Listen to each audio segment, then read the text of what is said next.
is the former British Touring Car champion. But is he going to be able to chase down race leader Jeff Smith? Very wide goes Jordan through Peel Corner. Coming down the hill, Ian, I would say that's under a second now. To the naked eye, I think he is closing on the race leader and bringing Aaron Smith with him. Yeah, looks like it. So could we have a three-way fight? And Rupert Death, of course, still making progress as well. He was 0.6 of a second faster than Aaron Smith, for example, on the previous lap. He has narrowed that gap.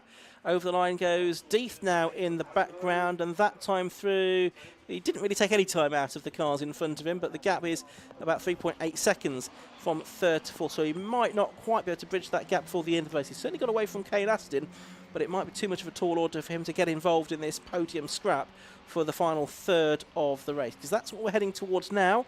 They're heading out towards Church Corner and along the back straight once again, and Jeff Smith lead looks a bit bigger again now as they're doing that. Heading off up towards Rocket. I'll tell you, it's Kane Aston 5th, James Cuthbert's 6th, Ryan Taylor moving up 7th, and Jodie Lee's 8th. Joe Polly running in 18th position. Of course, she did manage to make the start of the race from the pit lane, I think.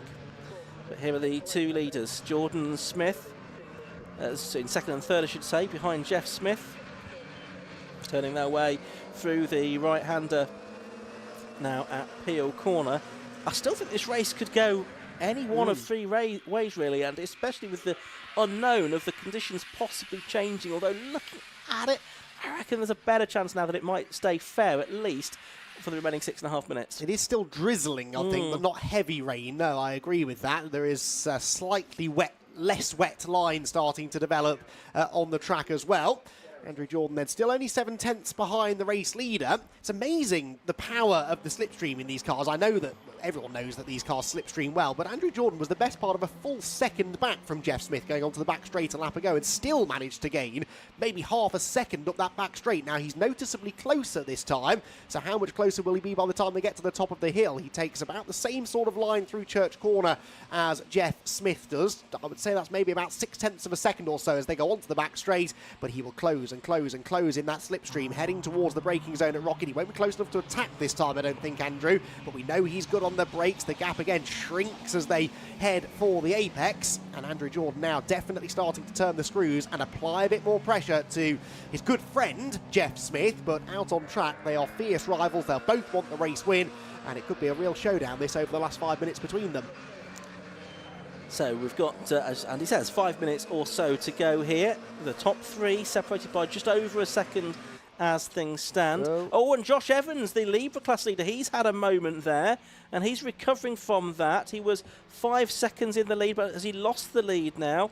Yes, he has, because the 595 car has gone through of Julian Proctor, so he's taken the lead. Hugh Turner's gone through to second.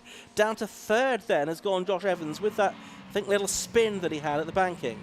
Oh dear, I was just looking at the timing screen to see how far ahead he was. He was 5.2 seconds clear of Proctor, had it in the bag, but again goes to show that in these conditions you can take nothing for granted, and Evans has it all to do again now. Surely won't be able to challenge for the win now in the remaining 4.5 minutes or so, but may just be able to get back into second position at least. So he heads out of Rocket and up towards Peel Corner. You're not missing anything at the front of the field, by the way. Andrew Jordan, although he seems to close in at certain parts of the circuit, Ian, just can't quite get there when it counts, can he? And by the time they get round to the line, the last 3 or 4 laps, that gap has been around 3/4 of a second. So overall, he's not really gaining. No, he's not. And that's probably disappointing for him. Perhaps his car just not quite set up right for these conditions. It's so difficult in changeable conditions to get your car set up exactly spot on. There's Julian Proctor leading in the Libra class by a reasonably comfortable margin now, 3.9 seconds over Hugh Turner in second place. Josh Evans, having dropped those 2 places, in is another 3.9 seconds behind in third in that class. Now, they're the leaders, and it does look to have closed in again a little bit between Jeff Smith and Andrew Jordan towards the end of the lap, and I suspect it's going to be about 3/4 of a second again as they go across the line this time. Just a little bit under, 0.676 seconds between them. They've got a bit more of a gap now, about 1.5 seconds back to Aaron Smith, so he's not really part of this equation, and Rupert Death hasn't made much more headway to the first 3 either, so looks like he's going to be probably secure in 4th. But if we are going to see a change, it's probably going to be for the lead here. But Andrew Jordan just doesn't seem to be able to build a sustained attack as Jeff Smith makes a big mistake. He's very sideways through Church Corner.